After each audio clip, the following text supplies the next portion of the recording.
Question number 2 हमारे पास लिख रहा है Shri Patil is owner of 3 house properties from the following information find out the annual value in each case for the assessment year 2023-24। तीन property दे रखी है हमारे पास।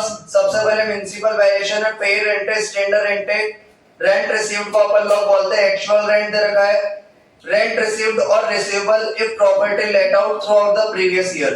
Through out the previous year दे रखा है यानी पूरे 12 महीने का रेंट है, जबकि अपन ने जो लास्ट क्वेश्चन करा था उसमें 12 महीने का नहीं दे रखा था, अपन ने खुद ने कितने महीने का निकाला था 12 महीने का। अनरियलाइज्ड रेंट दे रखा है, period for which the properties remain vacant दे रखी है 2 महीने, 4 महीने और 1 महीने। नीचे हमारे पास लिख रहा है municipal taxes in respect of each properties payable at the rate 10% of its municipal valuation. Municipal value का 10% म्युनिसिपल टैक्स चुकाते हैं अपन। Municipal taxes in respect of property 1 was not paid during the previous year 21-22, hence this year 2 years municipal taxes was paid by Mr. Patil. पहली property के जो municipal tax चुका है वो कितने साल के चुका है? 2 साल के। Half of the municipal tax of second house का आधा municipal tax was paid by Shri Patil, आधा तो पाटिल ने चुकाया है, एंड द रेस्ट पर पेड बाय टेनेंट, और आधा किसने चुकाया है? टेनेंट ने यानी किराएदार ने। आगे लिख रहा है हमारे पास the municipal taxes of third house was outstanding at the end of the year, यानी थर्ड हाउस के म्युनिसिपल टैक्स चुकाए नहीं है। नीचे लिख रहा है हमारे पास बस और तो कुछ लिख नहीं रहा है। ऊपर बोल दिया था हमें बातें मत करो यार, है ना, उस दिन भी बताया था तुम लोग बातें मत करो। क्या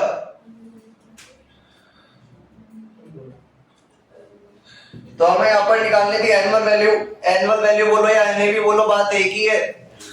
तो अपन लोग पहले स्टार्ट करते हैं, अपन लोगों ने फॉर्मेट याद करा था फ्राइडे के दिन। सबसे पहले हम लोग लिखते हैं म्युनिसिपल वैल्यूएशन, और म्युनिसिपल वैल्यूएशन हमारे पास दे रखा है 40,000, 72 और 54। तो 42,000, 72,000 और 54,000। इसके बाद हम लोगों ने फॉर्मेट याद करा था और हम लोग लिखते हैं पेयर रेंट, और पेयर रेंट हमारे पास क्वेश्चन के अंदर दे रखा है 45, 88, 72, 45, 88, 72। फिर हम लोग कंपेयर करते हैं और हम लोग निकाल देते हैं यहाँ पर expected rent 1 whichever is higher। तो हमारे पास दोनों में से बड़ा है 45,000, 72,000। इसके बाद हम लोगों ने फॉर्मेट याद करा था और हम लोग लिखते हैं स्टैंडर्ड रेंट, और स्टैंडर्ड रेंट हमारे पास दे रखा है 50, 84, 67, 500। तो 50, 84, 67, 500। इसके बाद अपन इन दोनों में कंपेयर करते हैं और हम लोग निकालते हैं expected rent to whichever is lower। तो लोअर आ गया 45, 67, 500। इसके बाद हम लोगों ने फॉर्मेट याद करा था और हम लोगों ने लिखा था यहाँ पर एक्चुअल रेंट, जो कि हम लोग लेते हैं 12 मंथ्स का। और इस बार हमारे पास जो क्वेश्चन के अंदर लिख रहा था रेंट रिसीव्ड और receivable if property let out throughout the previous year. Throughout the previous year लिख रहा है, मतलब हमारे पास पूरे 12 महीने का रेंट दे रखा है। 12 महीने का दे रखा है तो 12 महीने का लिख देंगे 48, 81, 75, 48, 81, 75। लेस के अंदर हमारे पास 3 आइटम थे, unrealised rent, self occupied rent और वैल्यू ऑफ फैसिलिटीज। तो हम लोग यहां से लेस कर देंगे अनरियलाइज्ड रेंट, और हमारे पास अनरियलाइज्ड रेंट दे रखा है 12, 13, 500 और 25। 12, 13, 500 और 25,000। इनको अपन माइनस कर देंगे एक्चुअल रेंट में से। तो 48 में से 12 गया तो 36,000। 6, 7, 5। ये हमारे पास आ गया एक्चुअल रेंट में से अपन अनरियलाइज्ड रेंट माइनस करते हैं तो आता है नेट एक्चुअल रेंट। तो ये हमारे पास आ गया नेट एक्चुअल रेंट। फिर अपन लोग कंपेयर करते हैं एक तो एक्सपेक्टेड रेंट 2 में और नेट एक्चुअल रेंट में। तो हमारे पास क्या जाता है expected rent 3 whichever is higher. तो हमारे पास आ जाएगा एक्सपेक्टेड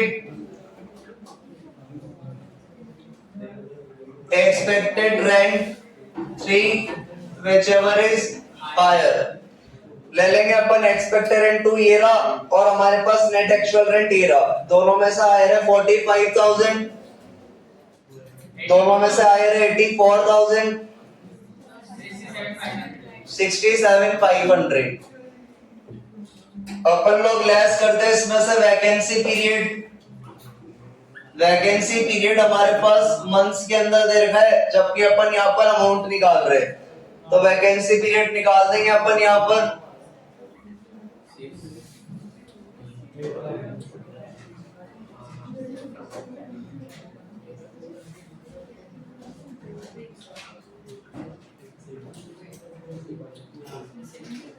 तो वैकेंसी पीरियड अपन निकाल देंगे और वैकेंसी पीरियड निकालने का अपन यहाँ पर फॉर्मूला ले लेंगे। हमारे पास जो एक्चुअल रेंट है वो हम लेते हैं 12 महीने का, मल्टीप्लाई कर देंगे अपन जो भी वैकेंट पीरियड दे रखा है हमारे पास। तो अपन निकाल देंगे प्रॉपर्टी 1, 2 और 3 के लिए। एक्चुअल रेंट हमारे पास दे रखा था इधर से 48, 81 और दे रखा था हमारे पास 75। 12 महीने का है, 12 महीने का है, 12 महीने का है। वैकेंसी पीरियड हमारे पास कितना दे रखा है 2, 4 और 1। तो मल्टीप्लाई कर देंगे 2 से, 4 से और 1 से। कितना आया ये 8,000, 27,000, 6250। तो हमारे पास वैकेंसी पीरियड आ गया। वैकेंसी पीरियड अपन ने कैसे निकाला, actual rent divide by 12 multiply जितने महीने के लिए मकान खाली है 2, 4 और 1। तो हमारे पास यहाँ पर वैकेंसी पीरियड आ गया 8, 27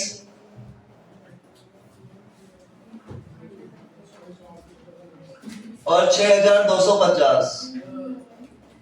माइनस कर देंगे तो हमारे पास ग्रॉस एनुअल वैल्यू आ जाएगा।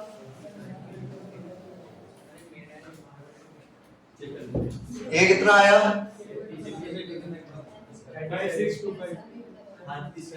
37।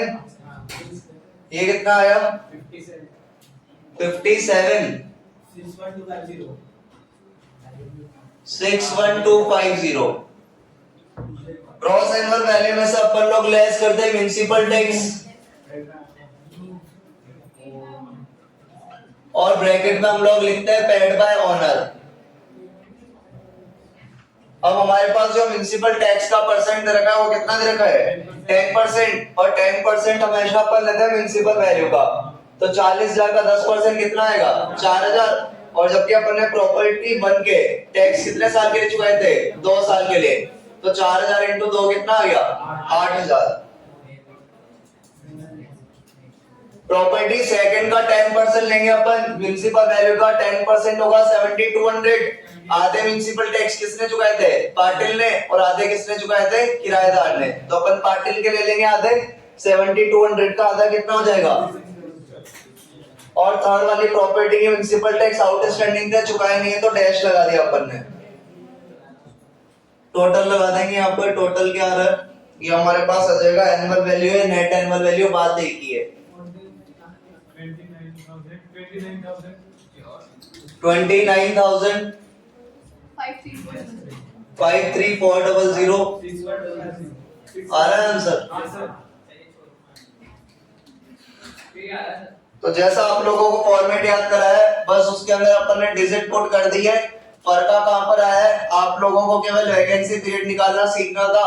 वैकेंसी पीरियड कैसे निकालते हैं एक्चुअल रेंट जो कि 12 महीने का होता है मल्टीप्लाई कर दो वैकेंट पीरियड से।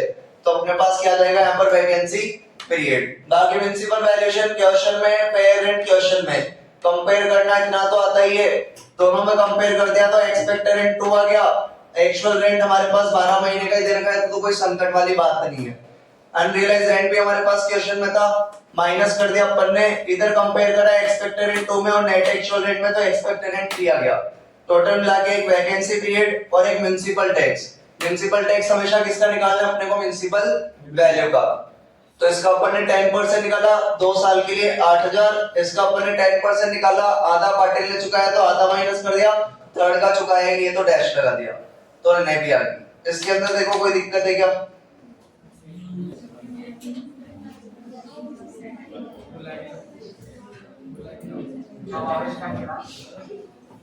देखो भाई क्वेश्चन नंबर 3 हमारे पास लिख रहा है, श्री भवानी सिंह owns 2 houses। भवानी सिंह के पास 2 मकान है। The particulars of which are is under। House 1 और हाउस 2 की इंफॉर्मेशन दे रखी है। म्युनिसिपल वैल्यूएशन है, फेयर रेंट है, स्टैंडर्ड रेंट है, एनुअल रेंट यानी 12 महीने का रेंट है, अच्छी बात है। लेकिन सेकंड प्रॉपर्टी के आगे लिख रहा है nil self occupied. Self occupied property से अपनी टोटल इनकम जीरो हो जाती है। अगर क्वेश्चन में बोलते हैं आप लोगों को जो इनकम निकालनी है वो न्यू टैक्स रिजाइम से निकालनी है, तो इसका कॉलम अपन हटा रहे हैं। क्यों हटा रहे हैं? क्योंकि उसने बोला है यहाँ पर न्यू टैक्स रिजाइम से इनकम निकालो, और क्योंकि सेकंड वाली प्रॉपर्टी सेल्फ ऑक्यूपाइड प्रॉपर्टी है तो इसकी टोटल इनकम ही क्या हो जाती है, जीरो हो जाती है। तो इसको अपन ने यहाँ से हटा दिया, नोट में डाल देंगे भाई सेकंड प्रॉपर्टी सेल्फ ऑक्यूपाइड है इसलिए इसकी टोटल इनकम जीरो रहेगी, इसलिए अपन ने इसकी कंप्यूटेशन नहीं करी है। इंश्योरेंस प्रीमियम पेड इग्नोर कर देंगे, क्योंकि मैंने आप लोगों को बताया था गवर्नमेंट अपने को फ्लैट 30% की डिडक्शन देती है।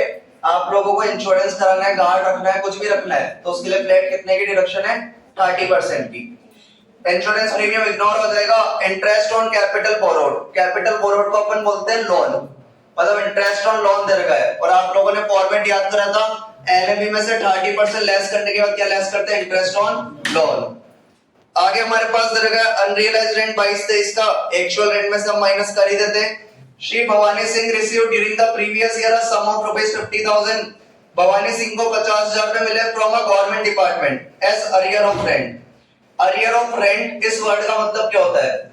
कभी कभी क्या होता है, मकान मालिक अचानक से रेंट बढ़ा देता है, 5,000 से 7,000 कर दिए, 10,000 से 20,000 कर दिए, तो सामने वाला क्या करेगा, कैश कर देगा कोर्ट में जाके।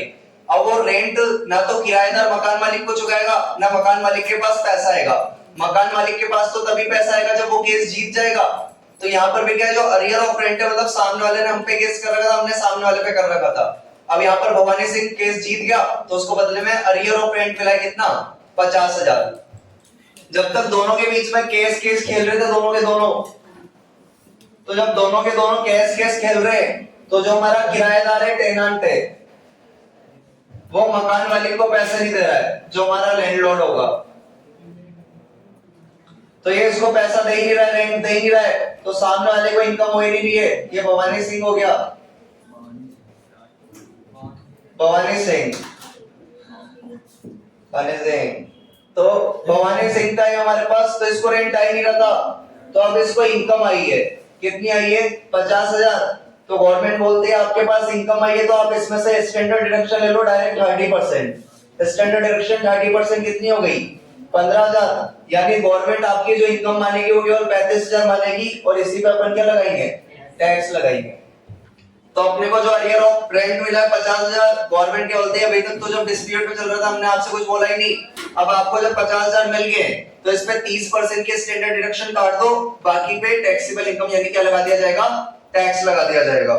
तो हमारे पास बोल रहा था Shri Bhawani Singh received during the previous year a sum of ₹50,000 from a government department as arrear of rent. Compute the taxable income from house property. इस बार पूरा फॉर्मेट बनाना है, क्योंकि बोल रहा है टैक्सेबल इनकम निकालनी है हाउस प्रॉपर्टी से of Shri Bhawani Singh for the assessment year 2023-24 under new tax regime. तो न्यू टैक्स रिजाइम में मैंने आप लोगों को बताया कि हमारे पास जो सेल्फ ऑक्यूपाइड प्रॉपर्टी से इनकम होती है वो टोटली क्या हो जाती है, जीरो हो जाती है। तो अपन इस वाली प्रॉपर्टी की इनकम निकालेंगे।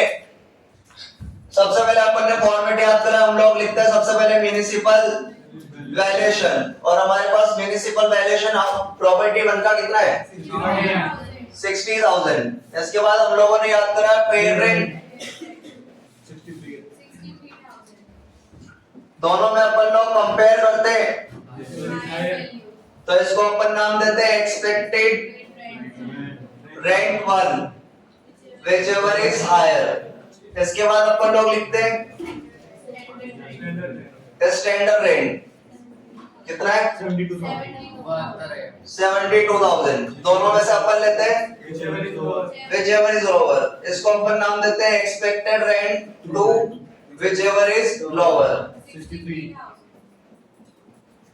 इसके बाद अपन लोग लिखते हैं एक्चुअल रेंट, और हमारे पास जो रेंट दे रखा था ऑलरेडी वो एनुअल दे रखा था, यानी 12 महीने का दे रखा था। कितना?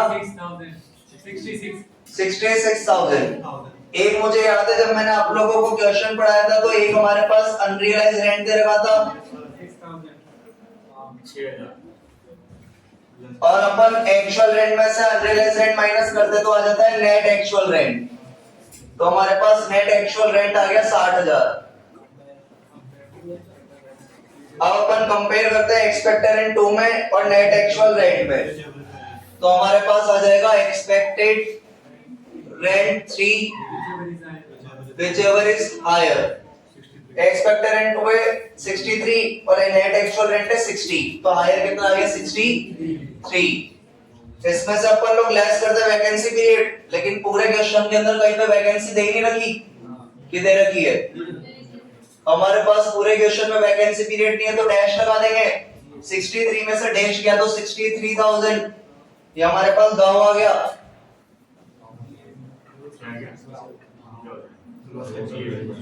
इसमें से अपन लोग लेस कर देते हैं म्युनिसिपल टैक्स, और म्युनिसिपल टैक्स हमारे पास दे रखे शायद 7,200, तो ये आ गया 56,800। 56 आया 55 आया 55, तो 55,800 आ गया। इसको बोलते हैं अपन एनएवी यानी नाउ। इसमें से अपन लोग लेस कर देते हैं स्टैंडर्ड डिडक्शन। स्टैंडर्ड डिडक्शन पर लेते हैं 30% ऑफ एनएवी। एनएवी आई है 55,800, तो इसका 30% निकाल लेंगे 16,000।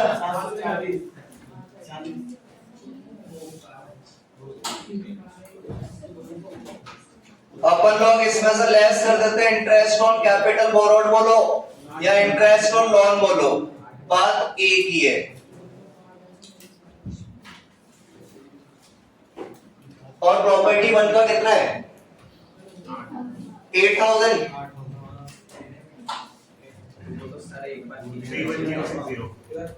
31060। तो ये हमारे पास आ गया इनकम फ्रॉम हाउस प्रॉपर्टी। तो आप लोगों को जो फॉर्मेट याद है उसी अकॉर्डिंग चल रहा था सारा काम। ये भी आता है, ये भी आता है, ये भी आता है, ये भी आता है, ये भी आता है, ये भी आता है, ये भी आता है, ये भी आता है, ये भी आता है, ये भी आता है, ये भी आता है, ये भी आता है, ये भी आता है। बस क्या निकालना था? 30%, और ये भी दे रखा था, तो इसमें तो कुछ था ही नहीं।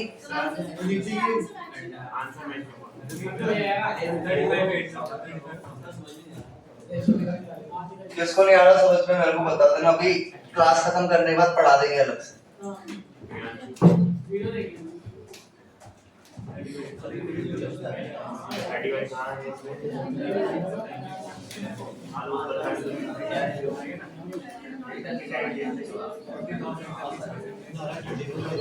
टोटल इनकम निकालेंगे अपने पास। एक तो हाउस 1 था, बातें मत करो यार। एक तो हाउस 1 था, एक हाउस 2 था, और एक हमारे पास अरियर ऑफ रेंट था। तो हाउस 1 से इनकम आई है 31060, हाउस 2 से तो जीरो ही रहेगी, हाउस 3 से अरियर ऑफ रेंट हमारे पास आया था 50,000, लेकिन इसमें से अपन माइनस कर देंगे 30% ऑफ 50,000, तो ये आ गया 31060 plus 0 plus 35,000।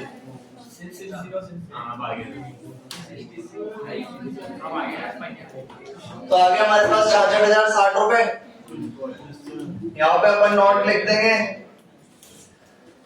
Under new tax resign